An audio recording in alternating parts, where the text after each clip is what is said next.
Hi, everyone. This is Sean Shinnick from the OCD Massachusetts nonprofit. Thanks for joining us tonight for our monthly OCD lecture. We offer monthly lectures on the first Tuesday of every month from 7 to 8 p.m. You can view our lecture schedule by going to our website, www.ocdmassachusetts.org, or by following us on Facebook and Instagram. Tonight's lecture is a little different. It's pre-recorded, but we're going to be showing it on Tuesday, which if you're seeing this now, it is Tuesday night. So welcome everybody. And you're going to be listening to a wonderful advocate, someone who's battled OCD and is doing wonderful things in the OCD community. His name is Tom Smalley. The name of the lecture is Struggle to Strength. And I'm going to quickly read a little bio about Tom Smalley, and then I'm going to hand it over to him. So Tom Smalley is a certified strength and conditioning specialist through the National Strength and Conditioning Association living in North Andover, Massachusetts. He's currently working on his master's degree in exercise and sports science. He was diagnosed with OCD in 2014 at the age of 16, and shortly after became passionate about spreading awareness about what OCD really is in an effort to break down the wall of stigma around mental disorder and mental health in general. Tom was the recipient of the 2019 IOCDF Hero Award. Tom speaks at the annual OCD conferences along with different schools around the Northeast. He has also appeared on a variety of blogs and podcasts as well.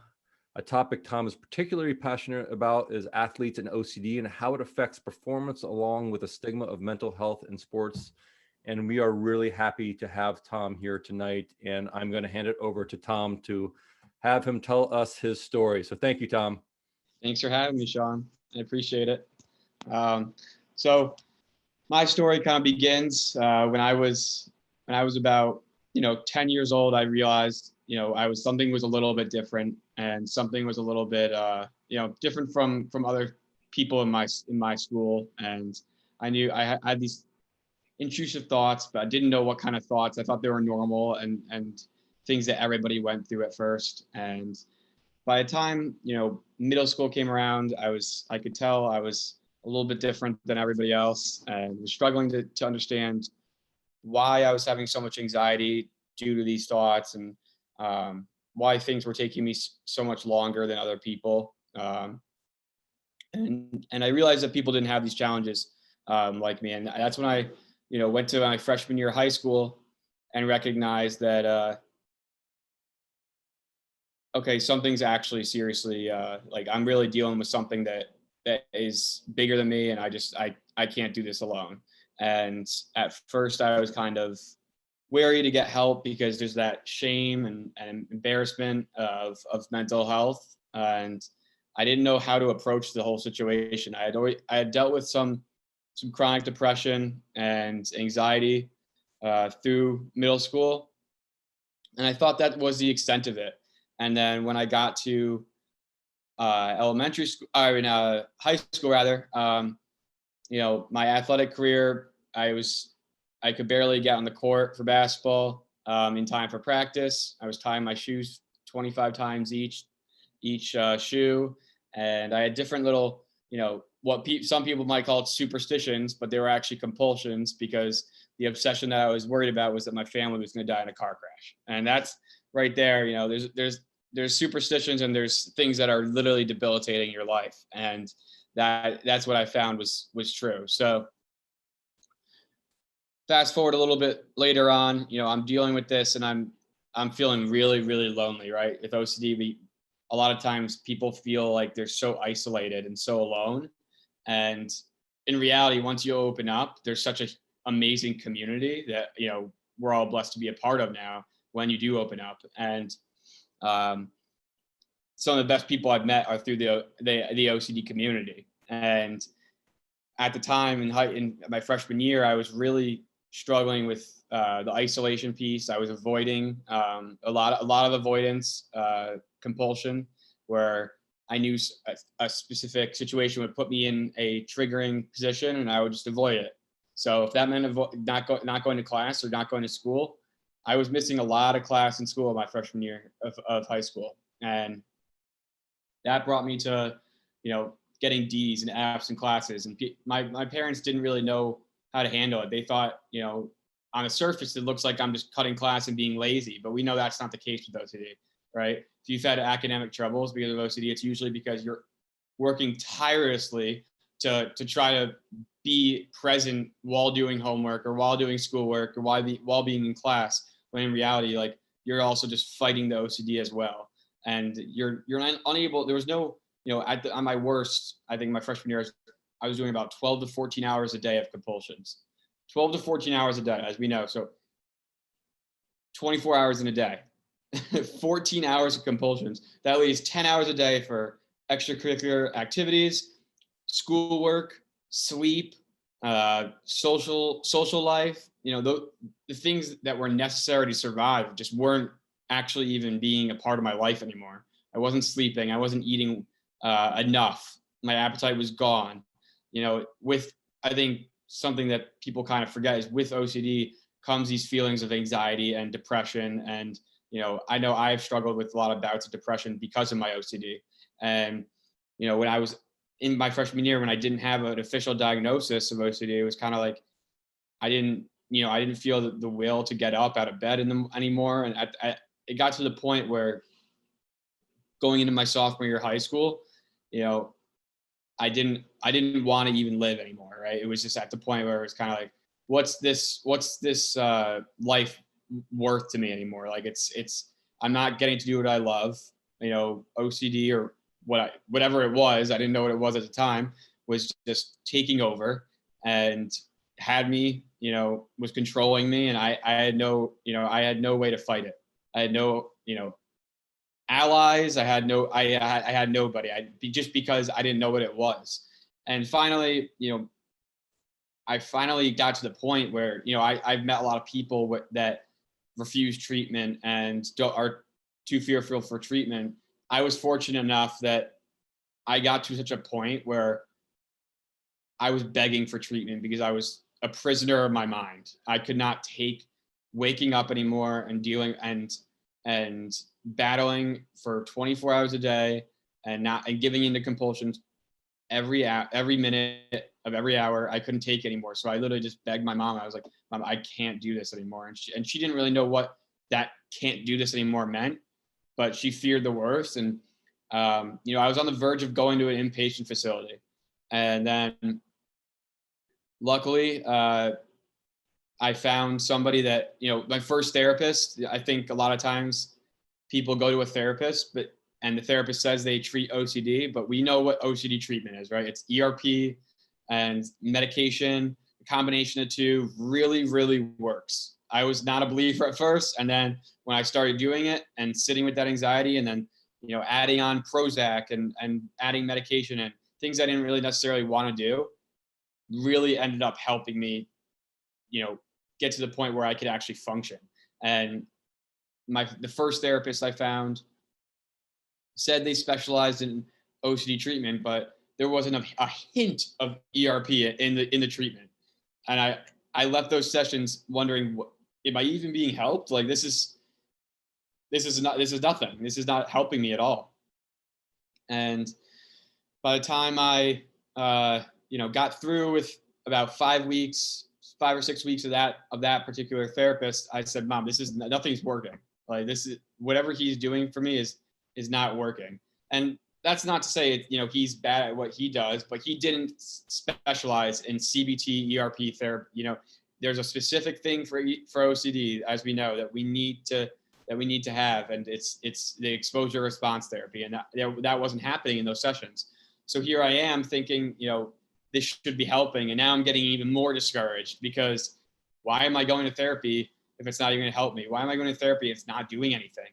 And finally, my mom found somebody that was recommended through the Yale Child Study Center at Yale, and that they study OCD there. So I was lucky that they recommended somebody, Amy Common, and she's in Westport, which is about 15 minutes from where I was from in Fairfield. And I got really, really, my mom, she was totally booked, and my mom pretty much was on, she was begging Amy to just see me and at least diagnose me. And then I was fortunate enough that Amy made time and cleared a schedule and took me on as a client, and was very, very fortunate that, I didn't have to go to an inpatient facility and leave home.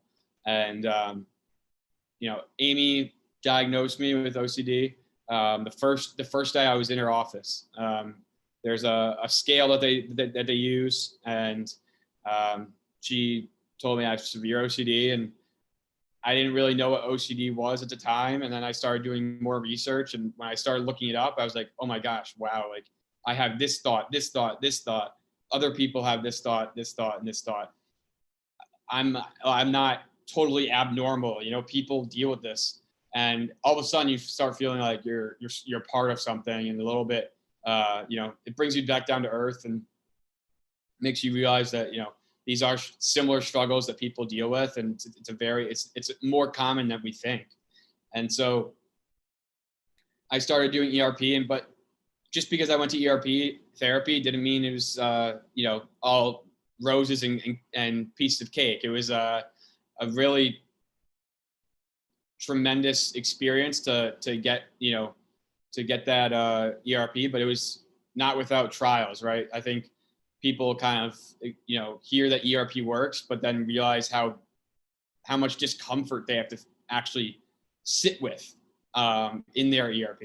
And, when I tell people that I go to therapy, people think that, from the outside, they think it's just, I lay down on the couch and look up, and then I talk about my feelings, and, that's that. But it's really what we do in ERP, right? It's what's your biggest fear, and then we're going to sit with that fear the whole time, and we're going to see how that peak declines over time.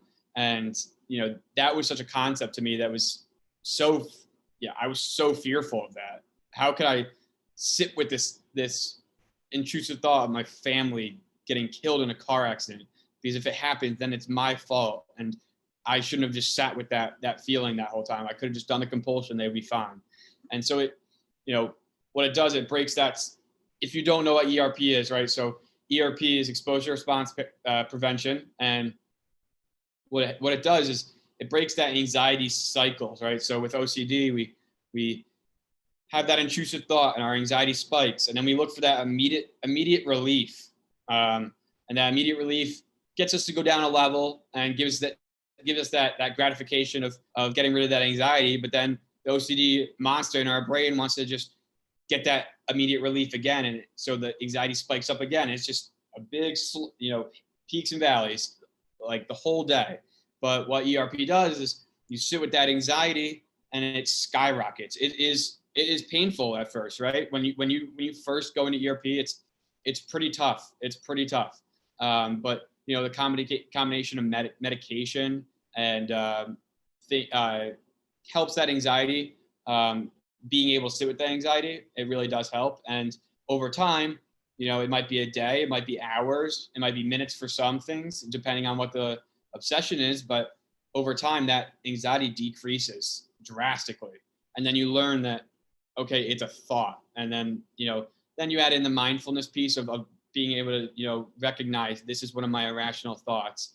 And those are things that really help me. And I think when I started therapy and treatment, it got worse before my OCD got worse before it got better, because I was almost refusing to do the ERP because I was so scared. And then once I leaned into that uncertainty, and realized that I had people in my corner that really were trying to help me, I was able to kind of learn that, okay, it doesn't need to be, let's do 10 exposures in one session. It's maybe you do one exposure a session, and what we did with Amy is a hierarchy. So I ranked my obsessions, my intrusive thoughts, and which ones, from a scale of 10 being the worst intrusive thought that I could ever have, to 1 being, I could probably get over it pretty quick. And, what would be the worst discomfort feeling. And what we did, we started with the ones, we hit, baseball terms, we hit singles and doubles, right? we didn't just go for the grand slam immediately. Let's just sit with the worst anxiety possible. You've never done this, but let's just place you in a chair and let's, you know, sit with that discomfort immediately. We worked up to it. And then when you get to that 10, it's still painful, but you know, you're able to recognize, okay, I did these with the 1s and the 2s and the 3s and the 4s and the hierarchy. I can do it with the 10. And then, so, you know, once I was able to be in treatment for a little while, I started going back to school more. I started to, my grades started to slowly increase and get better. Recognize that my OCD didn't have to debilitate my whole life, and that there were still things that I could do. And there were still those goals that I wanted to accomplish that I could accomplish. But that's not without feeling, you know, like I had lost myself along the way, right? I feel like OCD took up so much of my time that I had so much to rediscover about myself. I think that's something that with, you know, treatment that's not as much talked about. And there's been some good panels at the IOCDF conference about it, is, you know, refinding yourself after treatment. You feel like I felt almost this sense of I lost so much time, you know, so much time spent, you know, in treatment and from being taken away from the time being taken away by OCD because of not being in treatment before that, right? So my OCD had just taken away so much time from me, and I kind of felt like I was playing catch up to other people in my class and other people around me. And then I also had dealt with the identity piece, like who was I? You know, outside of OCD, like what did who was I?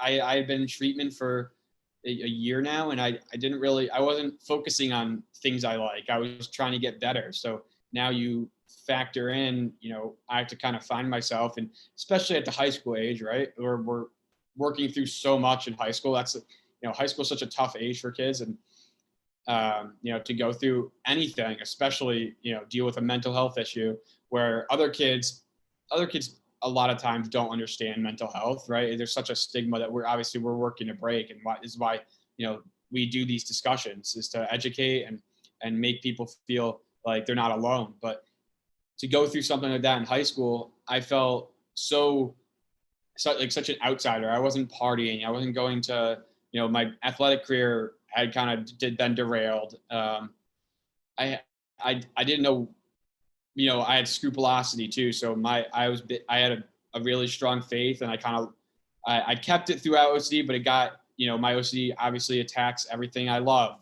So, you know, I love God and I love my faith and my religion. And obviously it had to attack that. It had to attack my family. It had to attack basketball. It had to attack, you know, training and that kind of thing. Everything I cared about was being affected by it, right? Because if I didn't care about something and OCD wouldn't bother with that, because it knows it's not getting fed that those intrusive thoughts and those compulsions from something I don't care about. So I really had to find myself, and that was something that I really at the time didn't know how to do, right? I mean, I had found good resources within my high school. My school psychologist and my dean were two people that I really relied on. And I ended up, you know, getting to the point where, you know, I stopped playing sports, but, you know, kept training and fell in love with, you know, exercise science and the training aspect of things. And then my grades were well enough to get into it. You know, I was very fortunate that, you know, I recovered fast enough that I was able to, my teachers were able to work with me when I was missing school, and I was able to kind of recuperate and get my grades to a place where I could get into a school. And I got into Siena College in Albany, and, you know, I had clinicians telling me, this is not a good idea. This is not a good idea to go to a 4-year undergraduate college 200 miles from home. You haven't been, you know, by yourself in a while. You haven't been on your own ever. You know, this is, you should take a gap year. You should go learn a trade. You should take some time off, you know, rediscover yourself. But I was so I lived in such a county, Fairfield County, where it's, you go to high school, you get a 4-year degree. After the 4-year degree, you go get a finance job. Like, it's just so this expectation that other things aren't really accepted. And I felt so strongly that I needed to go to a 4-year school. And there's so many different pathways. So what, my advice also throughout this, when you're finding yourself in high school, if you are a high schooler, don't think that there's one pathway for everybody. I think that's something I fell into a trap of, is that there's, your journey is your journey. There's no timeline for your journey, right? Our timeline is created, by what we're destined to do. And I think I was kind of focused on, I want my timeline to be like everybody else's, but in reality, that's just not how life works, right? Our journey is, it's going to be different for everybody. It's unique to us. And that's kind of something that I think, looking back, obviously hindsight's 2020. And I think that's something that I really learned early on. And, or later on, I'm sorry. I learned that, after college, and learned that there's so many different pathways. When I look back, I wouldn't change a thing, but I wish I had taken a different path. It's like, I think I definitely could have gone a different route and been okay, and found myself other ways. And I think, where I lived really impacted what my decision-making process was, because I wanted to be like everybody else, because I was longing for that normalcy that I hadn't had for 15 years of my life. And so I went to college. I got to Siena, and I started working with the men's basketball team as a student assistant. And that was my way of, trying to find what I was interested in.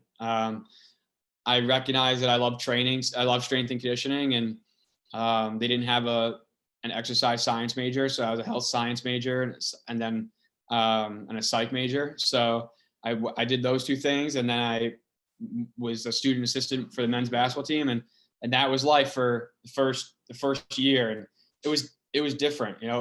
I got to college, and I hadn't experienced, social life in high school. I wasn't ready for that. And so I was kind of thrown in the fire, but I was lucky to make some good friends that I started opening up a lot more about my OCD, because I was at the point where it was I had talked at Yale my senior year, senior year at the Child Study Center, and I was starting to get into advocacy. I talked at Yale just because my therapist had an event that she was helping out at, and she invited me. She said, you're pretty open about your OCD with your family, so maybe let's open up about it more, and I'm sure people would really love to hear your story. So I got involved that way. And then I went to the IOCDF conference, and that was just a whole different world. I went with my dad to my first one was in LA. I hadn't traveled in so long, like on a plane, and that was like such a big step for me to go to this conference where there were, obviously it keeps growing each year, but there's probably about 1,500 people there that I could yell a random obsessive thought that I was having at the moment. 10 people in the room were raising their hand like, I had the exact same thought. And that to me was the most, tremendous experience that I had ever felt, because right then and there, I was like, wow, like this is like home. Like I have a community that feels the same things and thinks the same things and deals with similar things that I do. And that's when I realized that there was this whole advocacy piece that was that I wanted to kind of get into. And I kind of stumbled into it. I was really, really fortunate that I had talked at Yale. So I had a little practice. I had done 2 talks of just sharing my story, not specific topics, but just sharing my, at the time it was a brief OCD story, because I hadn't been diagnosed that long. And now I get to LA, and Chris Tronson, who's obviously a good friend of mine and yours, Sean, he was running the young adult track, and I got up, he asked anybody if anybody wanted to say anything, and I was sitting there with my dad, and props to my dad for one, going with me all the way to LA from Connecticut to this OCD conference. My parents, one thing that I can emphasize is that my family this was all extremely tough on them. And I, obviously looking back now, I can't even imagine what it was like for my brother. How much attention I received compared to him. You know, that's something that you know, he would never want me to be regretful for that, but like, I always feel bad for that, you know. And he was such a he's such a bright person, and he went to the University of Michigan, was, you know, top of his class, and but meanwhile, while he's succeeding, I'm dealing, you know, I'm suicidal, and my parents have to, you know, focus on my treatment, and you know, it's draining. My mom didn't get to go out on weekends with her friends, and her friends didn't understand OCD, so she couldn't talk about it with people. So it was very draining for my family too. And I had a really supportive family. I was very, very fortunate that the three people were just extremely supportive. So I couldn't have gotten through it, and still can't without them. And so my dad's sitting there, and all of a sudden I get up, and he's like, "What are you doing?" And I walk over to the microphone, and I just start blabbering about my OCD story. And to me, I was blabbering, but to everybody was like, "Oh wow, he's 17 and he's sharing this." And Chris took me aside after, and you know, Chris at the time was probably my age now, 23, 24, and he was running the young adult track. He had been a keynote speaker at the IOCDF that year. You know, he had been given the Hero Award, and you know, I exchanged numbers with him. He said, "We'd love to have you talk next year." And that was when the young adult track was, you know, it was getting started, and he was really making it a really prominent thing at the IOCDF conference. And he really ran that from the ground up. I mean, he created that from the ground up. And so that was a huge step in my advocacy. And so I went to that IOCDF conference, and you know, when I went to college, by that time, I was pretty outspoken about OCD. I had talked at another conference, and you know, so I had talked at Yale twice. I had talked at one IOCDF conference, and I was pretty open about it. And then that's when I realized that not everybody is going to be totally positively receptive about it. Dating life was like non-existent in college, because you know, the sorority girls definitely did not want to go near the mentally ill person. You know, sharing about a taboo subject like that, where people didn't really understand OCD, right? We always hear, "I'm so OCD, I like my books in line." You know, all those adjective uses of OCD, people didn't really understand it. And when I would open up about it, people kind of looked at me with like I was an alien. I had 7 heads. And I think that kind of, I had to take a step back. To me, it was kind of like, oh, like, should I be open about this? You know, what's it going to do to my social life? Like, how am I going to find myself if I'm not open about it, right? And like, that's part of who I am.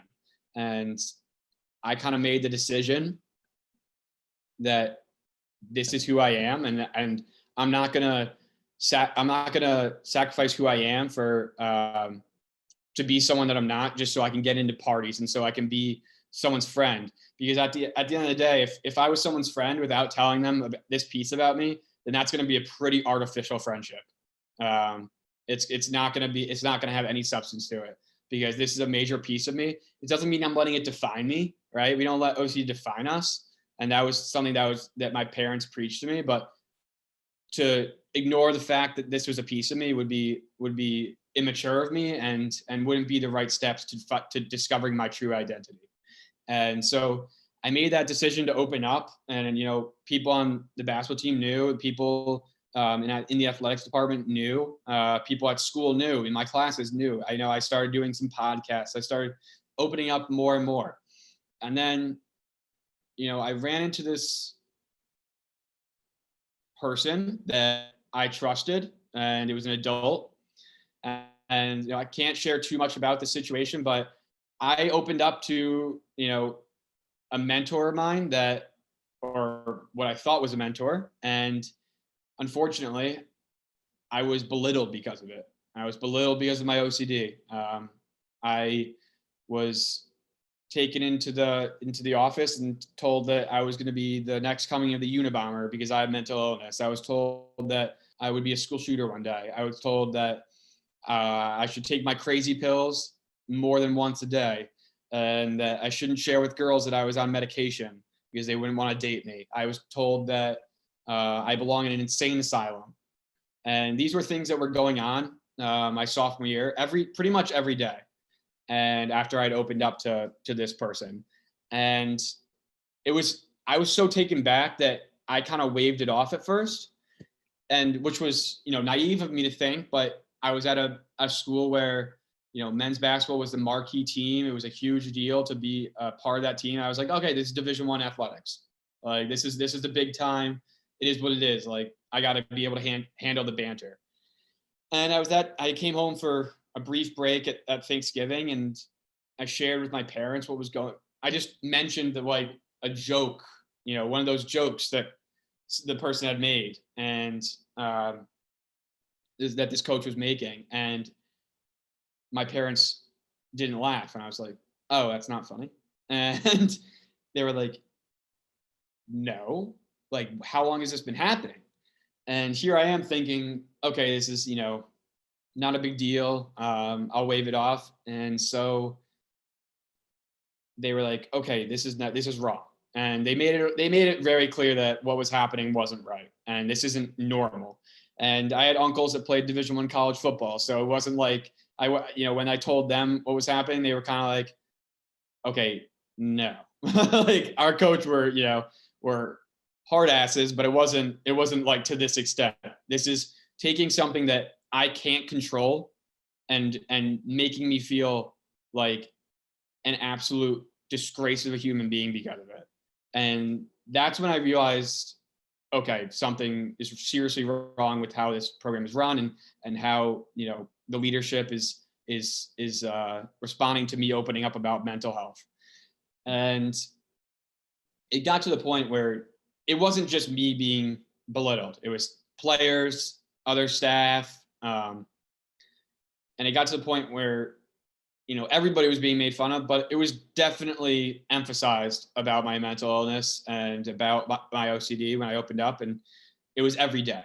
And it was so constant that I started relapsing. And, I was seeing Amy through Skype once a week, and I had talked to her about it, and she too was like my parents, and there was this whole situation. And it got to the point where I was, going back to my ways of my freshman year. It was that feeling again, and I felt myself slipping. My grades were slipping again, and I was on a scholarship. I was going to be on academic probation if I didn't get it together. And I was lucky that I had my roommate. He was a basketball player, and one of my best friends to this day. And what Sienna did give me was this, three of my best friends and my girlfriend, and one other really good mentor that through this journey I was able to, maybe I realized that I didn't have a lot of people, but it's really about quality over quantity. And the people that I did, opening up, the people that still are with me today through that journey, I still talk to every day. And it's so important to realize that, find those 3 to 4 people that you really, really, can trust. And that's what kind of that journey at Sienna taught me. So it got to the point my sophomore year where I had enough. It was so poor to the point that I went home, and, I'm not a crier. And I broke down into tears to my family. I said, I can't take this anymore. And, when I went to one of the friars, there was a Christian college, and I went to one of the friars thinking that he's also the president of the school. I was in campus ministry, so I went to him thinking that he wouldn't say anything, right? But as the president of the school, he had to report what I was telling him. And I was having a casual dinner with him on a Thursday night, in a friary, which I did every Thursday night through campus ministry. And it was just me and him, and we were talking. He was asking me how things were going. We had just beat Iona the night before, and I just gotten back from a road trip. And he asked me how things were going. I was like, and I just broke down. He was like, "What's wrong?" And I told him what was happening. And the next day, I'm in my 6 to 9 p.m. class, and my phone is buzzing off the hook.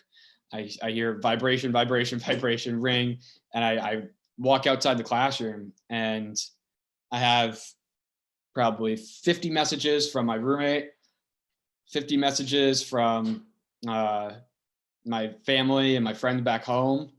And then I open up Twitter and I see there's this huge Sports Illustrated article and CBS News article. And it says, it's the report of, the coach abusing a support staff member. And at the time, it didn't say my name, but it wasn't hard to identify me. There's only one student assistant with OCD, and I had just released that documentary that I made with my friend about living with OCD. So, it wasn't put two and two together. It wasn't too challenging for the news to find out who I was. And so now I have, some people texting me saying like, are you okay? But then I have some people, in Albany texting me, reporters asked me if they could, interview me, that kind of thing. And I'm declining comment. It was such a stressful situation that I actually left school for the week because, I couldn't walk around campus without like a news truck being there. And like, you think about a 20-year-old kid like that just did not think, I had no clue that this was coming. And, you wake up one day and all of a sudden, now I have the platform for advocacy because, now I have no choice but to be an advocate because now everybody knows what's going on. And, the team, Siena basketball, it was in Albany, that's their major sports team. So like, obviously in Fairfield, there's colleges, but you go into the city and you see the Yankees play, you see the Knicks play. In Albany, upstate New York, that is their team there. Like, they've been to 7 March Madness tournaments. It is their team through and through, and people love them. But now when I go out in Albany, that week, people recognize me. And now I'm getting all this fame that I didn't want. I wasn't, I'm being texted and called a whistleblower and, a pathetic human being. I'm getting, people telling me that, I should have killed myself, that kind of thing. And it's like, just because, I spoke out about something that was wrong, that needed to be said, but was damaging to the brand of the program. And that's when I kind of realized, who was with me and who understood what, why I was being honest about things, and who only cared about themselves and about, what wasn't right, and about money and greed. And that was really tough to see because, the athletics department definitely tried to cover themselves more than me. And that was really tough. But then kind of what I was able to gather was there were some really good people in the athletics department. The ADs and my head strength and conditioning coach had always taken me under his wing. And through this journey, I realized that I wanted to be a strength and conditioning coach because of him. I opened up to him. He was receptive. He told me he had dealt with, depression, anxiety early on in high school, and he was really receptive about things. And so for me, that was huge to be able to go on road trips and go to a gym with him and train with him. And then, knowing that I was going to be belittled that day, but knowing that I had this mentor that really cared about me by my side at all times. And, to this day, he's still, one of the biggest influences in my career and in my life, really. So, through these struggles, right, this talk is called Struggle into Strength, right? That's something my mom, this mantra that my mom always said to me. And it's kind of, I took these struggles, but I made them my strength. Like I turned my negatives into my positives, right? To kind of paint a better picture for myself. I think that's something that as you try to find yourself through your OCD journey, that's something that's so important to do. And so, this coach was fired, and that wasn't what, people are like, oh, are you happy now? And it's like, that wasn't my intention, right? That wasn't, I opened up about what I was going through to someone that I trusted because I was feeling so bad about it. And I didn't think, it wasn't that I thought he was going to tell somebody about it, but he had to. It was, it was his position within the school to do that. And I didn't realize that. And then, the next day there's that Title IX investigation. It's like things just snowballed because of me opening up, but that wasn't my intention to, affect people's lives. It wasn't my intention to get a coach I wasn't trying to get a coach fired. I wasn't trying to be a whistleblower and be a tattletale. I was standing up for basic human rights, like basic equality and being a decent human being to each other. And that was what I was standing up for. And what I was really standing up for was the people that have to suffer in silence because of people like that belittle and don't want to take the time and want to be ignorant about obsessive compulsive disorder or any mental health issue. I wasn't standing up for me. I was standing up for people that have to go through what I went through. And I don't want people to have to be hiding it from their bosses or in the workplace. I want people to have to be able to be vulnerable and realize that vulnerability can be our biggest strength. And so when people ask me oh, like, you got the coach fired, that's great. That's not my intention. My intention isn't to, ruin someone else's life. My intention is to educate and stand up for what's right. And that's what I did. And that's what it was an unfortunate situation that I went through, but I think overall it made me kind of a better person. And with that, it launched my kind of platform for advocacy. So I had released that documentary. I had done talks at the IOCDF conferences at Yale, and now I was on schedule to be at the next IOCDF conference. And then I talked at that conference. I did another documentary, and I started talking at high schools. I started talking at elementary schools to teachers. I started talking, anywhere I could get an educational, where I could put education out. I was in. I still am. Anybody wants me to talk, I love sharing. The more people, my biggest thing about advocacy is that it's not about the size of the people you're talking to, because if you talk one-on-one to one person, that's one person now that's educated. That's now that one person could turn their education that they just received about OCD and about mental health into another person. And now that person, so now it's a huge chain effect. And that's what advocacy is. It doesn't, just because you're not reaching 15,000 people at once doesn't mean you're not doing your job, right? As an advocate. I think that's what people get caught up in a lot is that, oh, I need to be at the center of the biggest stage and the biggest crowd. No, make the big time where you're at. That's what we say in strength and conditioning. That's what advocacy is too. Make the big time where you're at, be the difference where you're at, wherever it is, even if it's one-on-one with somebody, because that one person you're talking to might be dealing with similar things that you were dealing with. And now they feel less lonely. And that's one person to me that doesn't have to deal with what I dealt with. And that to me is a win.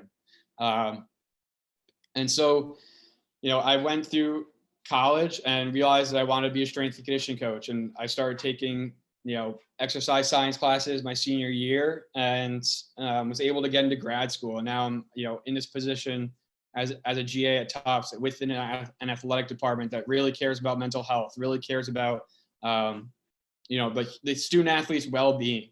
And to me, that was so important is that as a strength coach, a college strength coach, that's what that journey at Siena really taught me, is that I really want to take what I learned there and make that difference for athletes and be that coach that understands and lets athletes be their full personality and be themselves in our weight room and wherever I'm coaching. I want my athletes to come to me and say, look, I've seen your videos. I've seen, talks you've done. I want to talk to you about my mental health and something I've struggled with. Can we sit down and talk? I want to be able to talk about that stuff. And, I have some really exciting stuff coming on with the IOCDF. So this year I signed on to be a lead advocate with the IOCDF. And, what we're doing is, the first project that, I'm implementing with our team is a webpage for anxiety in athletes. And I want this webpage to be personal blog stories. I want athletes to be able to send me their blogs so I can share them on the website with OCD blogs about in their sport as a coach, as a parent of an athlete. And I want them to be able to share those stories. And I want to have, presentations and different trainings and resources, educational resources for people. I want all those things on this page. It's going to be a big project, but it's something we're working on so that, I think that the way the world's moving is we need to realize that mental health is just as important as physical health. And sometimes, especially as a strength coach, people don't realize that they go hand in hand. If you're not at your mental peak performance, you're not going to be at your physical peak performance either. And does me opening up about my OCD and about mental health and putting on my resume that I am an OCD advocate, does that hinder me from getting jobs? I don't know. It could, it might, it might in the future, but with that, if they're not going to take me because of that, would that be a place I'd want to be? No. And that's something that I really live by now. What's meant to be is going to be. I'm a firm believer in everything happening for a reason, and where I am currently is meant to be, because I wouldn't want to coach somewhere or be in a situation where I was in undergrad, where I couldn't open up about my OCD and I couldn't share with things, because that's not the authentic me. And now you're not getting the real me as a coach and as a human being. So that's something that I preach as an advocate and and in my own career. I think that's one thing that people don't realize is that you really need to be your authentic self, to be an advocate and to impact, spread that impact to others. So I'm willing to answer any questions. My social media, Twitter, Instagram is Iron T Smalls, and my email is s2s.smalley@gmail.com. I'm willing to have conversations. I want to be able to, to answer your questions, and anything that you guys want me you want to ask me, what kind of intrusive thoughts I've had, what kind of subtypes of OCD, how did I handle ERP, effective methods of staying motivated in treatment.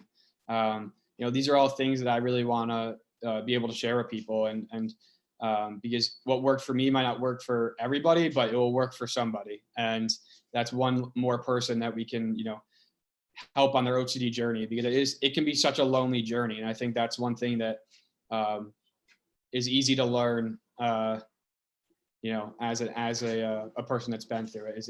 It can be a lonely journey if you don't have that community. And I encourage you to go to the iocdf.org. There's plenty of resources on OCD, anxiety, other related disorders. Go to OCD Massachusetts. They put out great things. And I think what we're doing is really starting to embrace the conversation of mental health. And I think that's, the way things have to keep moving forward. So, hey, Tom, thank you so much for a really powerful story, everything that you've done in the community, what you went through. It was such a pleasure to sit here and listen to you tell us about everything that you went through. Thank you for having me. Also, thank you for, because this is not a live, this is pre-recorded. Thank you for sharing your information so people can have questions. Yeah, if you want to put it in writing, feel free. Yeah. It's just, I don't know if people can hear it correctly, but definitely I'm always open to having further conversations with one-on-one with people. One thing I've learned is I'm never too busy for that, right? That's that's our life's work. And we live in the age of technology, so people that say I'm too busy, I know you're on your phone.